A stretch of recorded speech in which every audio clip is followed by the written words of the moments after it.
Welcome to learn Kannada channel. आज मैं आपको क्लास 8 ಸಿರಿ ಕನ್ನಡ उसका सार्थक ಬದುಕಿನ साधकರು जिन्होंने अचीवमेंट किया है उनके बारे में ये लेसन है। लक्ष्मी ना एस एन लक्ष्मी नारायण भट्ट ಮಾನವ ಜನ್ಮದ ಸಾರ್ಥಕತೆ ಮೌಲ್ಯಯುತ ಜೀವನವನ್ನು ನಡೆಸುವುದರಿಂದ ಮಾತ್ರ ರೂಪುಗೊಳ್ಳಬಲ್ಲದು. ಪ್ರತಿಯೊಬ್ಬರು ಸಾಧನೆಯ ಮೆಟ್ಟಿಲೇರುವ ವಿಫಲ ಅವಕಾಶಗಳಿದ್ದರೂ ಸಾಧನೆಯನ್ನು ಸಾಧ್ಯವಾಗಿಸಿ ಕೊಂಡವರು ಕೆಲವು ಮಾತ್ರ. सब लोग अचीवमेंट बहुत लोग यदि मेहनत किया तो आप कुछ भी काम में अचीवमेंट कर सकते हैं, लेकिन इसमें हमारे यहाँ पे बहुत कम लोग हैं ऐसा अचीवमेंट किए हैं करके. ಇಂಥ ಸಾರ್ಥಕ ಬದುಕನ್ನು ಕಟ್ಟಿಕೊಂಡ ಮೌಲ್ಯಯುತ ಜೀವನ ನಡೆಸಿದ ಮಹಾನ್ ವ್ಯಕ್ತಿಗಳ ಜೀವನದ ಪ್ರಮುಖ ಘಟ್ಟಗಳ ಸ್ಥೂಲ ವಿಚಾರಗಳನ್ನು ಕಲಾತ್ಮಕವಾಗಿ ದಾಖಲಿಸುವುದೇ ವ್ಯಕ್ತಿ ಚಿತ್ರ. ಇಂದು ಆತ್ಮಕಥನ ಜೀವನ ಚರಿತ್ರೆಗಳಂತೆ ವ್ಯಕ್ತಿ ಚಿತ್ರವೂ ಸಹ ಕನ್ನಡ ಸಾಹಿತ್ಯದಲ್ಲಿ ಪ್ರಮುಖ ಸ್ಥಾನವನ್ನು ಪಡೆದಿದೆ.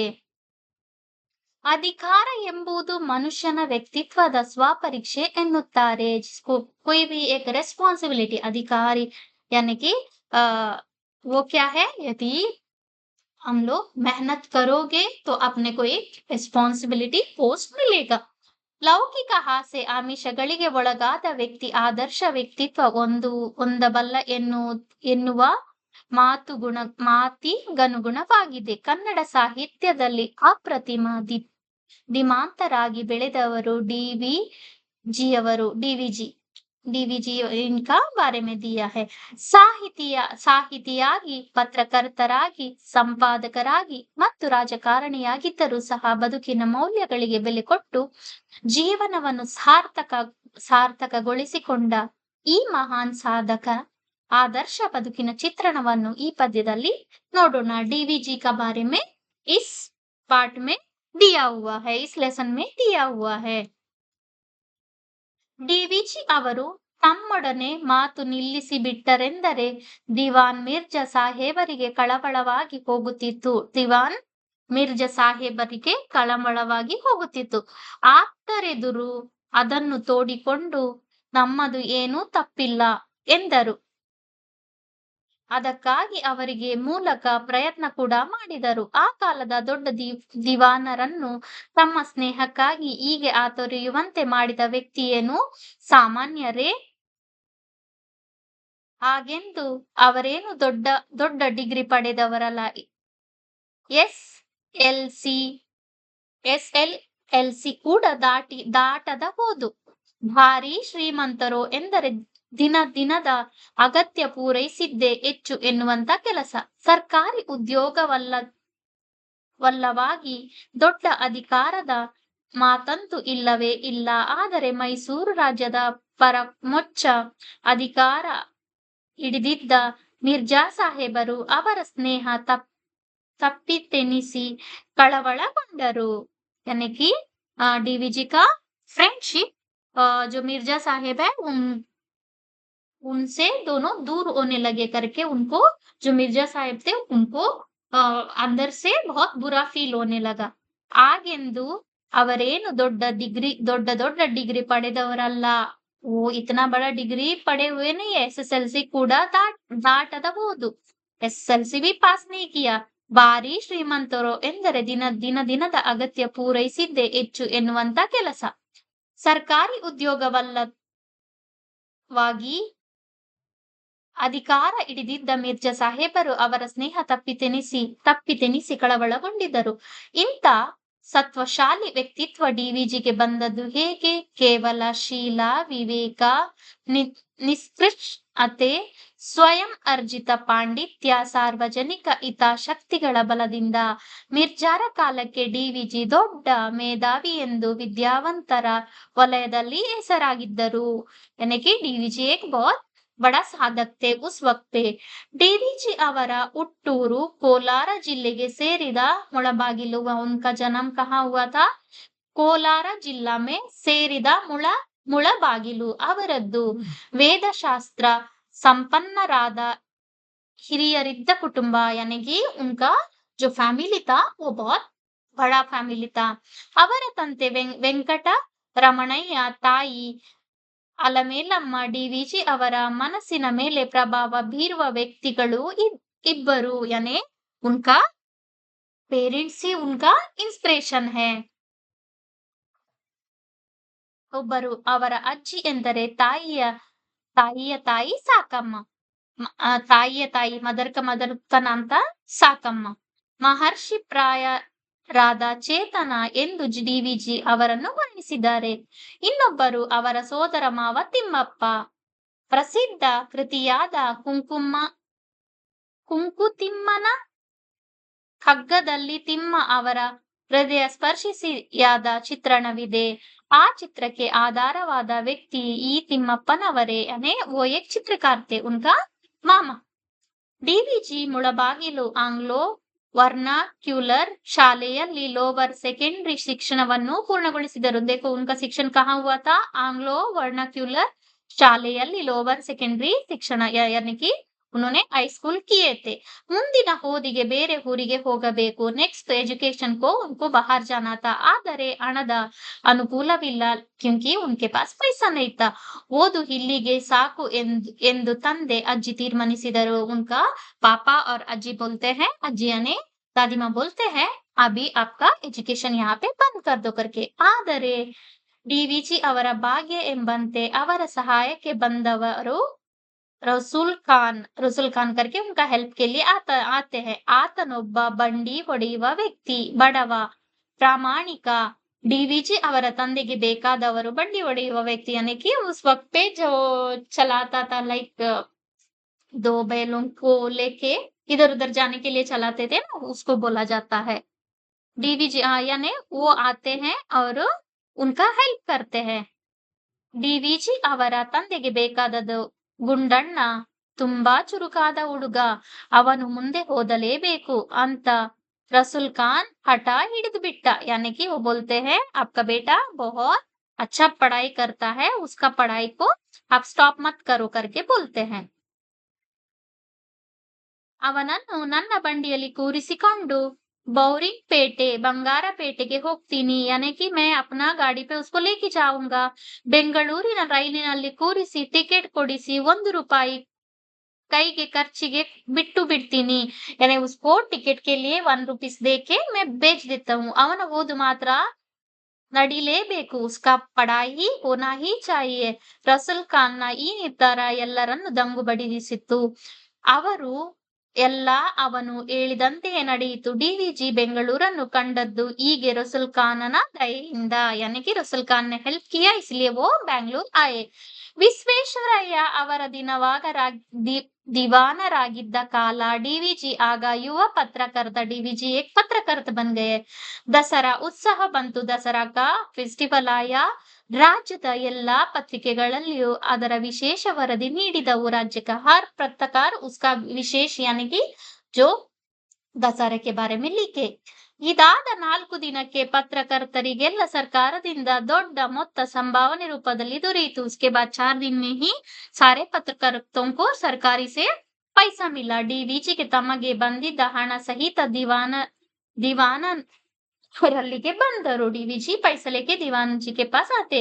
ಏನು ಬಂದಿರಿ ಗುಂಡಪ್ಪ, ನನಗೆ ಈ ಹಣ ಯಾಕೆ ಕಳಿಸಿದ್ದೀರಾ? ದಸರಾ ಉತ್ಸವವನ್ನು ಚೆನ್ನಾಗಿ ವರದಿ ಮಾಡಿದ್ದಿ, ಅದಕ್ಕೆ ಹಣ ಯಾಕೆ ಕಳಿಸಬೇಕು? वो पूछते हैं, क्यों पैसे भेजे हो?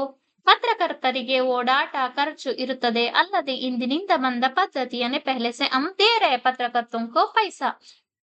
ವರದಿ ಮಾಡುವುದು ಪತ್ರಕರ್ತರ ಕರ್ತವ್ಯ. ये हमारा काम है. ಅದಕ್ಕೆ ಖರ್ಚಾದರೆ ಪತ್ರಿಕೆಯವರು ಕೊಡಬೇಕು. उसको जो खर्चा हुआ वो जिसने रखा है हमको जॉब पे वो देना चाहिए. ಸರ್ಕಾರ वाला सरकार से नहीं देना चाहिए करके. ನನಗೆ ಈ ಹಣ ಖಂಡಿತ ಬೇಡ वो ಬೇಡ ಎಂದು ಡಿವಿಜಿ उन्होंने बोला, मेरे को ये पैसा नहीं चाहिए करके. ವಿಶ್ವೇಶ್ವರಯ್ಯ ಅವರು ತಮ್ಮ ಕಾರ್ಯದರ್ಶಿಗೆ ಹೇಳಿದರು, ಈ ಮನುಷ್ಯನ ರೀತಿಯೇ ಬೇರೆ, ಇವನಿಗೆ ನಾವು ಹಣ ಕೊಡಲು ಬರುವುದಿಲ್ಲ, ಅದನ್ನು ಹಿಂದಕ್ಕೆ ತೆಗೆದುಕೊಂಡು ಬಿಡಿ. ದಿಸ್ ಮ್ಯಾನ್ आदमी इसका सोच अलग है, हम इनको पैसा नहीं दे सकते तो वापस ले लो करके. ವಿಶ್ವೇಶ್ವರಯ್ಯನವರು ಅವರು ತಮ್ಮ ಕಾರ್ಯಗಳಲ್ಲಿ ಎಷ್ಟೋ ಜನ ಮೇಧಾವಿಗಳ ಸಹಾಯ ಪಡೆಯುತ್ತಿದ್ದರು. ಪ್ರತಿಯಾಗಿ ಅದಕ್ಕೆ ತಕ್ಕ ಸಂಭಾವನೆಯನ್ನು ಕೊಡುತ್ತಿದ್ದರು. यानी वो जो एजुकेटेड थे उनका हेल्प लेते थे विश्वेश्वरಯ್ಯ जी और उसके बाद उनके बदले पैसा देते थे. ಡಿವಿಜಿ ಅವರಿಂದಲೂ ಅವರ ಅನೇಕ ಕೆಲಸ ಮಾಡಿಸಿಕೊಂಡಿದ್ದುಂಟು. ಡಿವಿಜಿ से भी बहुत सारा काम उन्होंने करवाया. ಮೊದಲ ಸಲ ಅವರಿಗೆ ಸಂಭಾವನೆ ಕೊಡಲು ಹೋದಾಗ ಡಿವಿಜಿ ಒಪ್ಪಲಿಲ್ಲ. ಫಸ್ಟ್ ಟೈಮ್ ಜಬ್ पैसा देने गए तो वो माने नहीं. ಇದು ರಾಜ್ಯದ ಕೆಲಸ ಅಲ್ಲದೆ ವಿಶ್ವೇಶ್ವರಯ್ಯರ ಎಂತ ವ್ಯಕ್ತಿ ಮಹಾ ವ್ಯಕ್ತಿ ಅವರ ಜೊತೆ ವ್ಯವಹರಿಸಿದ್ದೇ ತಮಗೊಂದು ಹೆಮ್ಮೆ. ಹಾಗಿರುವಾಗ ಅದಕ್ಕೆ ಸಂಭಾವನೆಯೇ ಎಂದಿಗೂ ಕೂಡದು. ಇದು ಅವರ ತರ್ಕ. यानी कि हम लोगों का ये काम है, हम पैसा नहीं लेंगे करके ಡಿವಿಜಿ बोलते. ಆದರೆ ಈ ತರ್ಕ ನಡೆದಿದೆಯಲ್ಲ, ಡಿವಿಜಿ ಮೊಂಡಾದರೆ ವಿಶ್ವೇಶ್ವರಯ್ಯ ಜಗಮುಂಡು. यानी कि डीवीजी एकदम ईगो उनको ज्यादा है, यानी पैसा नहीं लेते हैं. उसके विश्वेश्वरಯ್ಯ जी उससे भी आगे थे.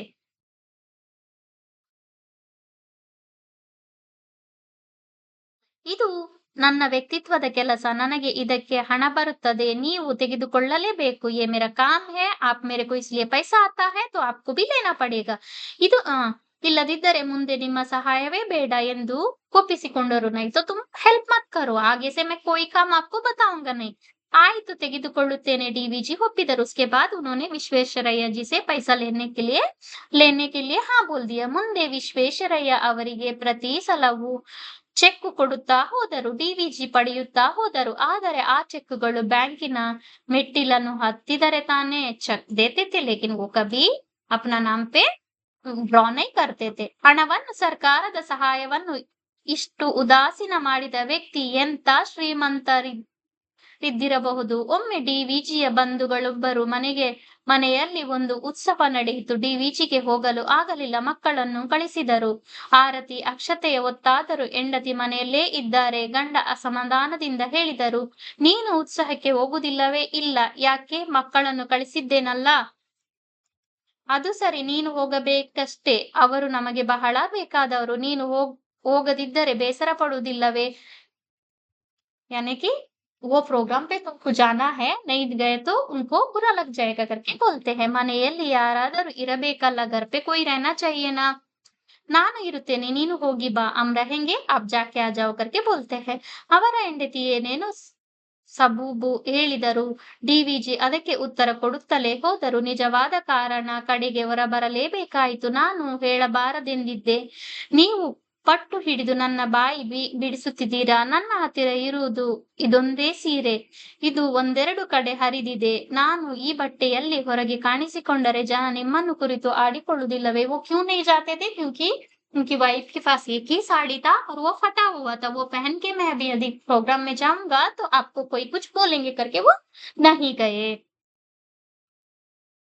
ಬಂಧುಗಳು ಮನೆಗೆ ಹೋಗಿ ಬರುವುದು ಹೇಗೆ ನನಗೆ ಕರ್ತವ್ಯವೋ ಹಾಗೆ ನಿಮ್ಮ ಮರ್ಯಾದೆಗೆ ಬಾರದಂತೆ ನಡೆದುಕೊಳ್ಳುವುದು ಕೂಡ ನನ್ನ कर्तव्य. उनके वाइफ क्या बोलते हैं, बंधुओं के घर पे जैसा मेरे को जाना है उसी तरीके से मुझे आपका यानी कि आपका रेस्पेक्ट भी मुझे बहुत ಇಂಪಾರ್ಟೆಂಟ್ करके. ಡಿವಿಜಿ ಅವರು ಆಧುನಿಕ ಕನ್ನಡ ಸಾಹಿತ್ಯದ ದಿಗ್ಗಜರಲ್ಲಿ ಒಬ್ಬರು.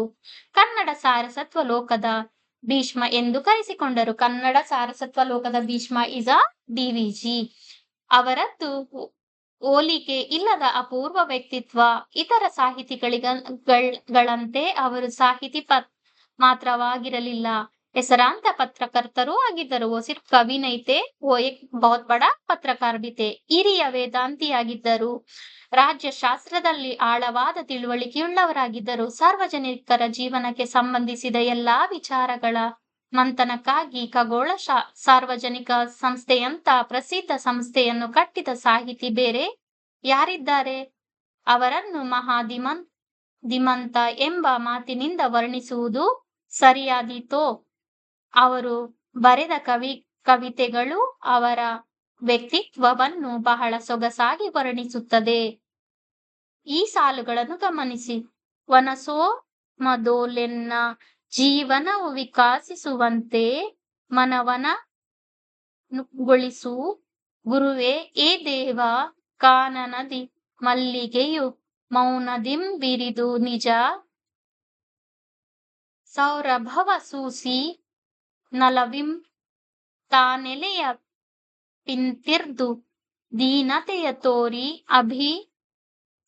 ಮಾನವನು ತೊರೆದು ಕೃತಕೃತ್ಯೆಯ ಪಡೆವಂತೆ ಇಳೆಯಿಂದ ಮೊಳಕೆ ಒಗೆವ ಒಂದೇ ಟಮಟೆಗಳಿಲ್ಲ ಫಲ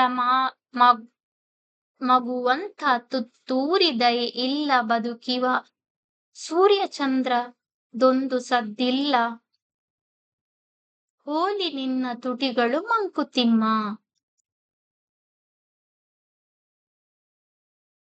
ಅಲ್ಲಾಗು ಬೆಟ್ಟದಡಿ ಮನೆಗೆ ಮಲ್ಲಿಗೆಯಾಗು ಕಲ್ಲಾಗು ಕಷ್ಟಗಳ ಮಳೆಯ ವಿಧಿ ಸರಿಯೇ ಬೆಲ್ಲ ಸಕ್ಕರೆಯಾಗು ದೀನ ದುರ್ಬಲರಿಂಗೆ ಎಲ್ಲರೊಳಗೊಂದಾಗು ಮಂಕುತಿಮ್ಮ. यानी कि उनका ये कृति है, उन्होंने जो लिखा है.